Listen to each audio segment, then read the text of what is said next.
How important is seeding, do you think, for the Lakers? How important is the seeding? Because I think there's two ways to look at it, and I'll give you my best way of explaining this. Lakers right now, this is where they're sitting. All right, let me just kind of break everything down for everybody. They're 46-29. They're fourth place in the Western Conference. So just to kind of give everyone a quick idea of where they are. Fourth place in the West, 2 big wins, obviously one against Memphis and then one against the Houston Rockets. It kind of put them in this position where they've been able to hold on in the number 4 spot. When I ask how important is the seeding for the Lakers, I'm going to set up a couple things here to, I guess, come to a conclusion here of what that answer is. But this is how I think most people look at it. Most people say, well, if you got LeBron and Luka, are you really worried about a Game 7 on the road? You got LeBron and Luka. I've seen Luka, you guys have as well, go to Phoenix in a Game 7 and just completely embarrass and demolish the Phoenix Suns. We've seen it. Luka's been even better in the playoffs than he's been in the regular season, and I don't think that matters whether he's home, playing at home, or he's playing on the road. Okay? LeBron, I don't need to give you his history. We all know LeBron's history. One of the biggest wins in finals history was Game 7 on the road where the Cleveland Cavaliers won in Golden State. A lot of people say that, all right, when you have stars, home court isn't as big of a deal or seeding isn't as big of a deal. But let me just kind of break down where the Lakers are here, and then we'll talk a little bit about the seeding and how important it's going to be over these last 7 games. Lakers are 46-29, fourth in the West. They have a 2-game cushion on the Memphis Grizzlies, and they also own the tiebreaker on the Grizzlies. So it's looking more and more that the Lakers being able to hold on to that number 4 seed is more and more positive. Okay, let's keep going. They hold the tiebreaker over the Golden State Warriors. Still got one more matchup against the Warriors. Warriors have 31 losses. So you're talking about a 3-game cushion on the Memphis Grizzlies, the Golden State Warriors, because you have 2 games in the loss column plus the tiebreaker. You also have the tiebreaker on the Clippers. So you can call that almost a 4-game cushion. All right. It's good to hear. They got to beat Houston one more time in order to have the tiebreaker against the Rockets as well. So Lakers have kind of positioned themselves here pretty good, especially with some of these head-to-head matchups. Home record versus on the road. Lakers are 29-9 at home. Second best home record in the Western Conference. They're only 17-20 on the road. I do believe that if the Lakers are in a Game 7, I'm gonna make up something here real quick. Let's say Lakers drop to the number 5 spot and Memphis move to number 4. Just making it up. Do I think Lakers can win a Game 7 on the road? Of course I do.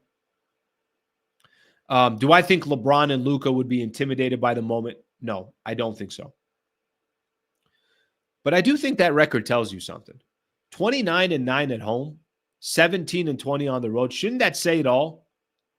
I get they got superstars. I get they can probably still go on the road and steal home court advantage by winning 1 game. But ideally for me right now is the Lakers get at least the number 4 spot. Potentially the number 3 if they could find a way to pass Denver. And they would have the tiebreaker over Denver as well. And of course, in I think, best case scenario in an ideal world, they can get up to that number 2 spot. They avoid the Oklahoma City Thunder in the second round if they're able to get there, and wouldn't have to face them to the Western Conference Finals if they're able to get there.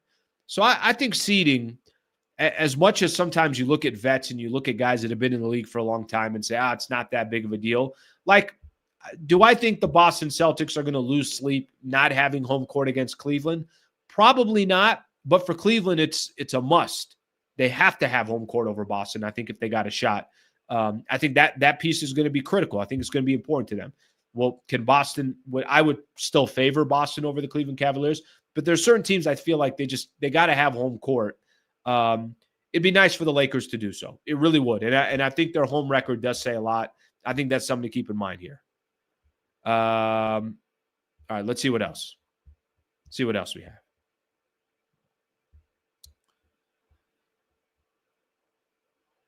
A lot of that horrible road record started in December. All right, let me take a look here. Here's what's kind of crazy with the Lakers. What's crazy with the Lakers, a lot of the L's they've had are also against bad teams. They're not even against good teams. Let me look at the last. I want to look at some of the L's that the Lakers have had here. Okay. Boston, Milwaukee, Denver, Brooklyn. They had that 4-game losing streak all on the road. So some of those are more recent. But, if we want to make excuses, obviously Braun wasn't there. They were missing a lot of guys. They sat everybody against Denver. Okay, a couple other road losses. At Orlando, no excuses. At Chicago, no excuses. Couple other road losses. They lost at Utah. All right, the world's not going to end. They lost at Philadelphia. These are bad teams. They lost to the Clippers. They lost at Houston, lost at Dallas. They did have a bunch of L's earlier on in the year. And whatever the Lakers were, before February 1st, it is a completely different roster. So I don't even know how much you want to look past that. But I still think home court would be critical for the Lakers. I really do. I think home court would be critical for the Lakers. All right, let's get a couple more in here. OKC is the only threat in the West to lose in a 7-game series, in my opinion.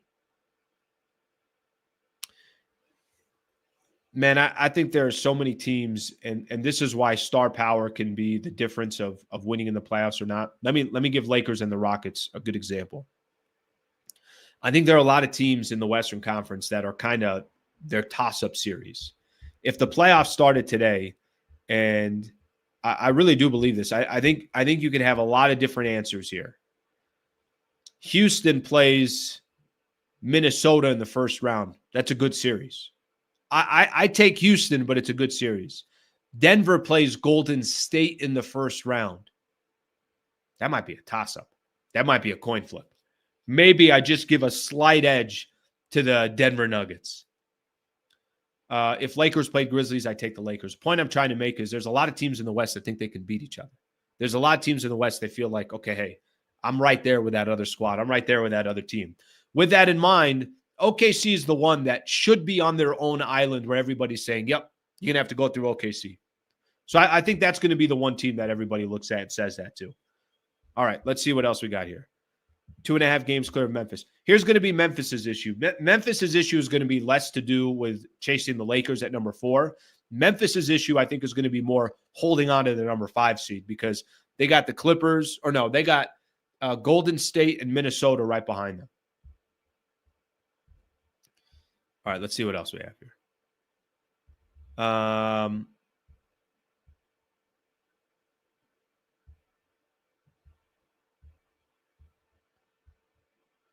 Let's see what else we got here.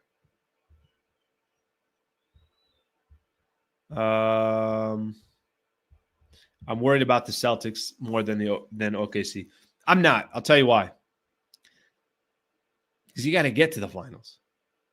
You know what I mean? That I think just getting out of the Western Conference, it's kind of funny. I really actually haven't even paid much attention to any of this stuff where the finals or anything. I'm just like, I just want to know who the hell the Lakers are going to play in the first round and what their seeding is going to be. And once you figure out that part, then you could kind of start put all the other pieces together from there.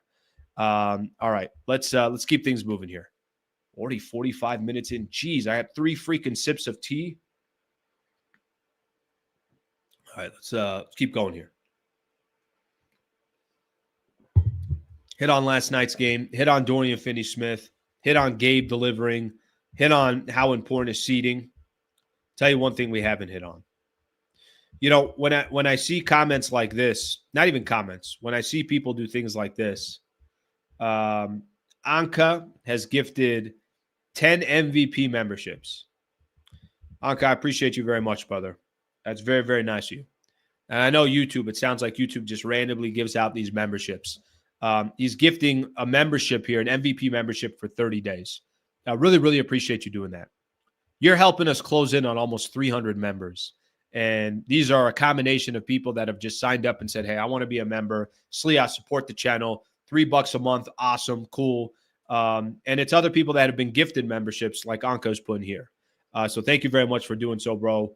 I hope you guys appreciate that he's doing that. What do you get with an MVP membership? After every show on Friday, I do a show just specifically for members, and we get in the weeds on the show. We talk about what we like during the week. We start planning for the following week, and it's just a great way to support the channel. I'm putting a link here if you want to become an MVP member. All right? So thank you. Certainly no pressure to anybody, but if you got the ability to do so and you want to support the channel, it's a great way of doing it. Anka, thank you for gifting the 10 members. All right, if you enjoyed this clip and you want more, just subscribe to the channel. Monday through Friday, 8 a.m. to 9 a.m. is the Sliwa Show. And then after every Lakers game, post-game show right here.